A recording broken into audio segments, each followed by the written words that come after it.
Like, comment, and subscribe. అందరికీ good morning. This is Satish from Wicket Chuckles Telugu.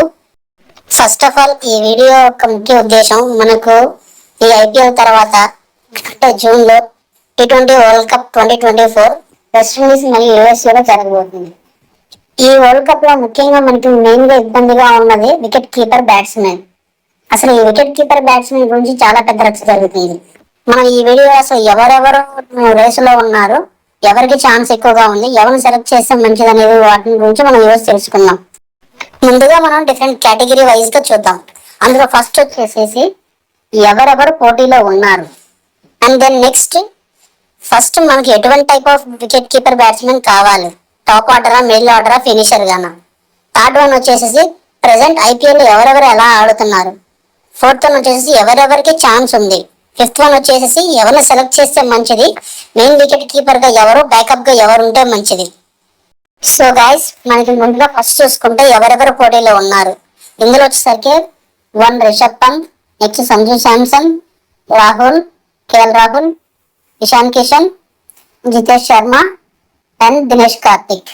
Then next వచ్చేసి మనకి ఎటువంటి type of wicket keeper batsmen కావాలి. ఇందులో ముఖ్యంగా మనకి టాప్ ఆర్డర్, మిడిల్ ఆర్డర్, ఫినిషరా. మనకి కావాల్సింది middle order batsmen. Top order already మనకి ఫిక్స్, జైస్వాల్, రోహిత్ శర్మ ఫిక్స్. మనకి కావాల్సిన middle order type of batsmen కావాలి. ఇందులో ముఖ్యంగా మనకి రేసులో ఉంది రిషబ్ పంత్, సంజు శాంసన్ అండ్ కేఎల్ రాహుల్. కేఎల్ రాహుల్ అయితే మనకి తెలిసిందే, అతను ఓపెనర్ గానే మాక్సిమం ఆడతారు తప్ప మిడిల్ ఆర్డర్ గా ఆడారు. అతను ఆడినాక అనేది వన్డేలో ఎక్కువగా ఆడారు తప్ప ఐపీఎల్ లో ఎప్పుడు మిడిల్ ఆర్డర్ బ్యాట్స్మెన్ గా ఆడలేదు. అంటే మనం మెయిన్గా కన్సిడర్ చేయాల్సింది రిషబ్ పంత్, సంజు.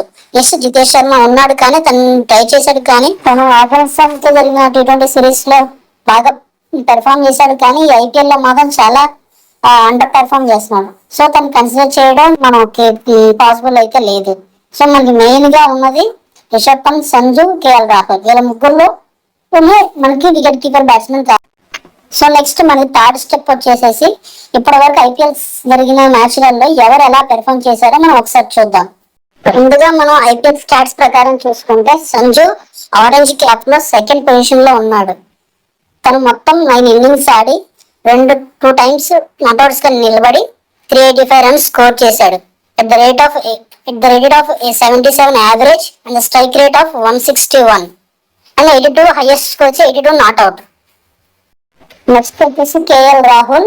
తన ఆరెంజ్ క్యాప్ లో థర్డ్ ప్లేస్ లో ఉన్నాడు. మొత్తం 9 ఇన్నింగ్స్ ఆడితే అందులో 0 నాట్అవుట్స్ గా నిలబడ్డాడు. మొత్తం 378 రన్స్ స్కోర్ చేశాడు. 82 highest score, 42 average, strike rate is 144. Third వచ్చేసేసి రిషబ్ పంత్.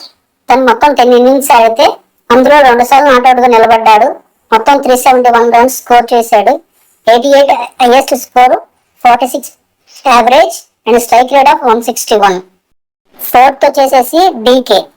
8 ఇన్నింగ్స్ ఆడితే మొత్తం 3 not outs, highest score 83, 261 total score, 52 average and strike rate of 195. But కానీ డీకే అయితే ఒక ఫినిషర్. మనకి ఫినిషర్ అయితే T20 వరల్డ్ కప్ అవసరం లేదు, మనకి కావాల్సిన మిడిల్ ఆర్డర్ బ్యాట్స్మెన్. కానీ మనకి ఇతను కూడా ఒక రేస్ లో ఉన్నాడని కోసం దాని గురించి చెప్పాను అనమాట. నెక్స్ట్ ఫిఫ్త్ పొజిషన్ లో ఇషాన్ కిషన్.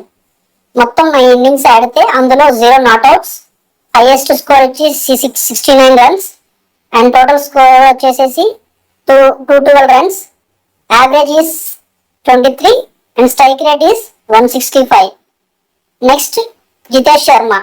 మొత్తం 8 ఇన్నింగ్స్ ఆడితే అందులో 0 నాట్అవుట్స్, హైయెస్ట్ స్కోర్ వచ్చేసి 29 అండ్ టోటల్ రన్స్ వచ్చేసి 128, average 16 and strike rate 125. So దీన్ని బట్టి ఇషాన్ కిషన్, జితేష్ శర్మ అయితే రేస్ లో లేరు, ఉన్నా కానీ వాళ్ళు కన్సిడర్ చేయరు. సో మనకి క్లారిటీ వచ్చేసింది. మనకి మెయిన్ గా వచ్చేసేసి సంజు, కేఎల్, రిషబ్ పంత్ వీళ్ళ ముగ్గురులో మనం డిసైడ్ అవ్వాలి.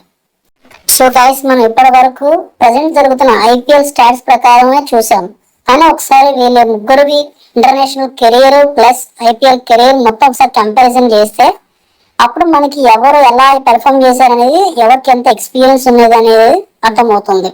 KL Rahul pure opener batsmen. ఇంతవరకు తన T20లో మిడిల్ ఆర్డర్ బ్యాట్స్మెన్ ఆడలేదు, కానీ తనకున్న ఎక్స్పీరియన్స్ ముఖ్యం కాబట్టి అది కూడా కన్సిడర్ చేస్తారు కాబట్టి సెలెక్ట్ చేసి తను కూడా ఒకసారి కంపేర్ చేసి చూద్దాం. ముందుగా రిషబ్ పంత్ తీసుకుంటే తను ఇప్పటి వరకు ఐపీఎల్ కెరీర్ లో 108 మ్యాచెస్ ఆడితే 107 ఇన్నింగ్స్ లో ప్లే చేశాడు. అందులో 17 టైమ్స్ నాట్అవుట్స్ గా నిలిచి 128 హైయెస్ట్ స్కోర్, యావరేజ్ వచ్చేసేసి 35.66 అండ్ స్ట్రైక్ రేట్ వచ్చేసేసి 169.33, మొత్తం రన్స్ వచ్చేసి 3209 రన్స్. నెక్స్ట్ వచ్చేసి ఇంటర్నేషనల్ కెరీర్. తను మొత్తం 66 మ్యాచెస్ ఆడితే అందులో 56 ఇన్నింగ్స్ బ్యాటింగ్ వస్తే అందులో 12 నాట్అవుట్స్, 65 highest score, 22.73 average, 126.54 strike rate, 987 total runs. Next వచ్చేసి సంజు శాంసన్. ఐపీఎల్ కెరీర్ చూసుకుంటే 161 మ్యాచెస్ మొత్తం ఆడితే అందులో 157 బ్యాటింగ్ ఇన్నింగ్స్ ఆడితే 119 highest score, 30.96 average, 139 strike rate, 4273 runs. International career చూసుకుంటే 25 మ్యాచెస్ మొత్తం ఆడితే అందులో 22 innings, 2 నాట్అవుట్స్, 77 highest score, 18.70 average, strike rate 133, total runs వచ్చి 374 రన్స్. సో దీన్ని బట్టి మనకు అర్థమవుతుంది ఏంటంటే సంజు శాంసన్ ఎక్కువ T20 ఇంటర్నేషనల్ మ్యాచ్ లో అయితే ఆడలేదు, అంటే దానికి ముందుగా అవకాశం ఇవ్వలేదు. కానీ తన స్ట్రైక్ రేట్ చాలా బాగుంది, కానీ తన యావరేజ్ కానీ తను స్కోర్ చేసిన రన్స్ కానీ అయితే ఎక్కువ లేదు. బట్ చూద్దాం. నెక్స్ట్ వచ్చేసి కేఎల్ రాహుల్. ఐపీఎల్ కెరీర్ చూసుకుంటే మొత్తం 127 మ్యాచెస్, అందులో 118 innings, 20 నాట్అవుట్స్, 132 highest score, 46.34 average, 135 strike rate, 4541 runs. T20 international చూసుకుంటే 72 matches, 68 innings, 8 నాట్అవుట్స్, 110 highest score, 37.75 average, 139 strike rate, 2265 runs score చేశాడు మొత్తం. బట్ నేను స్కోర్ చేసిన ఈ రన్స్ అన్ని కూడా యాజ్ ఏ ఓపెనర్ గా ఆడాడే తప్ప తన మిడిల్ ఆర్డర్ బ్యాట్స్మెన్ గా ఎప్పుడూ T20 ఇంటర్నేషనల్ లో ఆడలేదు. సో మనం తన ఎక్స్పీరియన్స్ ని యూజ్ చేసుకోవాలి తప్ప మనకి తన స్టాట్స్ ని కన్సిడర్ చేయకూడదు మాక్సిమం గా అయితే, ఇన్ మై ఒపీనియన్. సో ఇది గైస్, వీళ్ళ ముగ్గురిని కంపేర్ చేసుకుంటే మనకు ముఖ్యంగా వీళ్ళ ఇంటర్నేషనల్ కెరీర్ కన్నా ప్రెసెంట్ ఉన్న ఫామ్ మన T20 వరల్డ్ కప్ చాలా ముఖ్యం కనుక నన్ను అడిగితే maximum Sanju Samson main wicket keeper గా తీసుకొని రిషబ్ పంత్ ని బ్యాకప్ గా పెట్టుకుంటే చాలా మంచిదని నేను అనుకుంటున్నాను. ఎందుకంటే సంజు చాలా కన్సిస్టెన్సీగా స్కోర్ చేస్తున్నాడు ఐపీఎల్ లో, కానీ తనకు మాత్రం ఛాన్సెస్ ఇవ్వట్లేదు. నాకు తెలిసి సంజు శాంసన్ మళ్ళీ ఇంకో అంబట్ రాయర్ లో చేస్తారో ఏంటో అని భయంగా ఉంది. But Sanju Samson deserve it, because ఇంతవరకు తను వరల్డ్ కప్ ఇంతవరకు ఆడని కూడా ఆడలేదు. రిషబ్ పంత్ చూసుకుంటే ఆల్రెడీ పోయిన లాస్ట్ ఇయర్ జరిగిన T20 వరల్డ్ కప్ కూడా ఆడాడు. అందులో తను మెయిన్ యాక్సిడెంట్ తర్వాత మళ్ళీ కంబ్యాక్ ఇచ్చాడు. తను కంబ్యాక్ ఇచ్చిన కానీ తను బాగా పెర్ఫామ్ చేస్తున్నా కానీ but he need more game time. So ఇది గైస్, ఇప్పుడు మనకున్న ప్రెసెంట్ T20 వరల్డ్ కప్ ఉన్న వికెట్ కీపర్ బ్యాట్స్మెన్ స్లాట్ లో అయితే ముఖ్యంగా అయితే Sanju is the main and Rishabh is next backup. ఇది కేవలం ఇది నాకు నాలెడ్జ్, క్రికెట్ నాలెడ్జ్ ప్రకారమే ఇది నేను చెప్తున్నాను. మీరు ఎవరిని సెలెక్ట్ చేస్తే మంచిది అనుకుంటున్నారో ప్లీజ్ దయచేసి కామెంట్ సెక్షన్ లో మెన్షన్ చేయండి. అప్పుడన్నా ఒక యావరేజ్ గా మనం ఎవరు అనేది దాన్ని బట్టి మనం ఒక ఐడియాకి రావచ్చు.